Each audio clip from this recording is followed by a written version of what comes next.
Hello, and welcome to today's Lit training.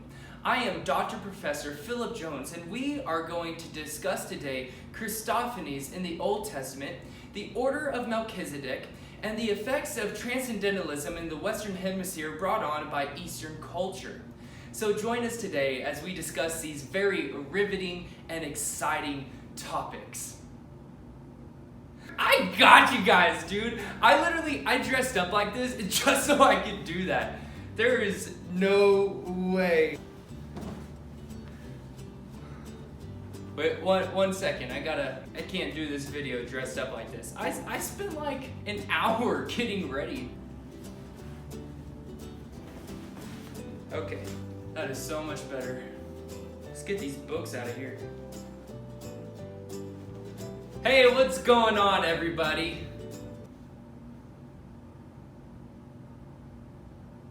So we've been out of camp now for about a month or a month and a half, and life is starting to get back into its normal grind and routine again. Y'all are back to school, you guys are doing sports, you're around all your old friends, and probably the biggest thing is you're not at camp anymore. You guys may or may not be having some questions like, what actually happened at camp? Or what did I experience? You guys may even be asking, why don't I feel the same way anymore? And that's okay. And here's the thing, at camp we experienced some amazing stuff. There's a big group of us chasing after God together.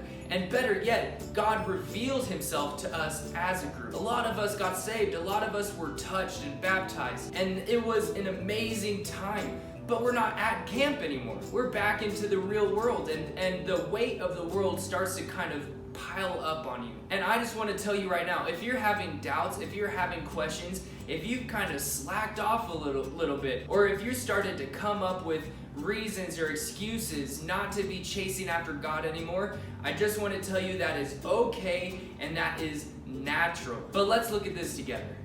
Here in Hebrews chapter 12, it says this. It says, therefore, since we are surrounded by so great a cloud of witnesses, let us also lay aside every weight and sin which clings so closely, and let us run with endurance the race that is set before us. Verse 2, looking to Jesus, the founder and perfecter of our faith. Now guys, I want to tell you, it is natural, it is okay for you to have these doubts and these feelings, maybe these excuses, maybe you're just feeling tired and lazy. But look, the Christian life, following Jesus, is a race. And it's not a sprint, it's a marathon. It's something that takes endurance. Go watch the cross-country runners at their next race and watch how they get tired, but they keep on going. That's what we're doing, but we're not using our own strength. We're looking to Jesus. He's the one who gives us the strength. But also, aside from this, we don't just look to Jesus and start running. There's another thing that we have to do in between that, and that is to lay aside every weight, and those weights are sin. Now, if you guys have fallen back into old habits, if there's things that are going on, if you've been doing stuff you know you're not supposed to, that is also another natural part of following Jesus. But we don't want to give excuses, and we don't want to say it's okay. What we want to do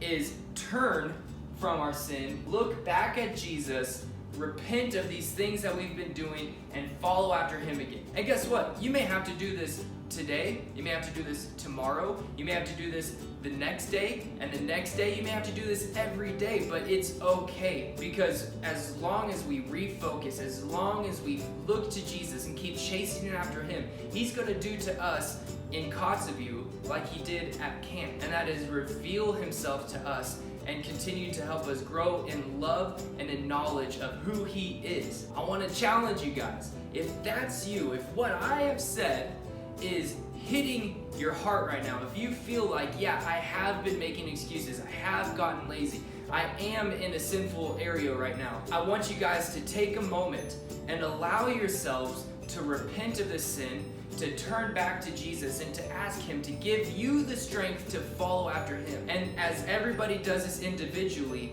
when we chase after him together, you guys are going to see some amazing, amazing things happen, not only at Change Point Kotzebue, not only in your school, but in Kotzebue altogether. You guys are able to change the city, the state, and the world, but it has to come only